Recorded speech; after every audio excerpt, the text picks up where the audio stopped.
my father was now ensconced in the limousine business, and there were a lot of talk shows, TV talk shows, going on in New York where we lived. I'm not talking like 1971, when we were out of college and out of work. And as Lowell put it in his interview, we were trying to figure out what kind of work we were out of. And we figured out that, well, maybe we're out of work writers, you know. And my father happened to have, you know, like I said, there were a lot of talk shows, and he had the limousine accounts for all of them. For Johnny Carson was still in New York. Dick Cavett had a show in New York. Merv Griffin. Mike Douglas had a show in Philadelphia that required a lot of limousine work from New York to Philadelphia and back. And my father had everybody in show business who did talk shows in his limousine. He usually knew about a week in advance who he was going to have in the car. And I think half of his motivation, I mean, I was like 22 years old, 23, and I think half of his motivation was to get me out of the house.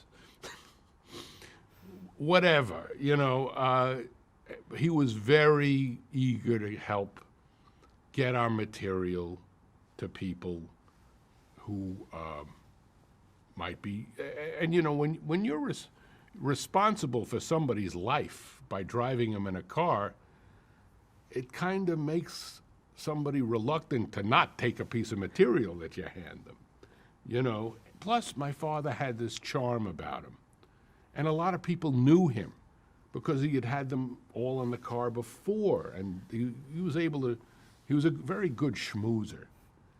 So he would, and I swear to you, this was only a span of maybe 2 months from the time we started trying to do this until we got our first job. And our first job was, see, Mike Douglas took an interest in us. He was looking to expand what he was doing. And he said, could you write some sketches for us? I mean, you know, we jumped at it. And we wrote a sketch. We wrote a couple of sketches. One of them they did. And it was a takeoff on the movie Butch Cassidy and the Sundance Kid, which was a big hit at the time. And I'll never forget it, because they aired it 2 weeks after it was shot in New York. It was aired in New York 2 weeks after they shot it in Philadelphia. And I don't remember, Mike Douglas played either Butch Cassidy or Sundance, and Robert Morse played the other one, and Peggy Cass played the Catherine Ross part. And for some reason or other that I can't remember, we wrote in a part for Henny Youngman.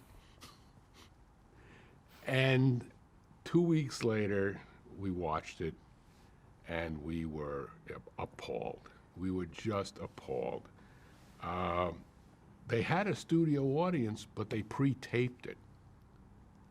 And their approach to it was, we're slumming.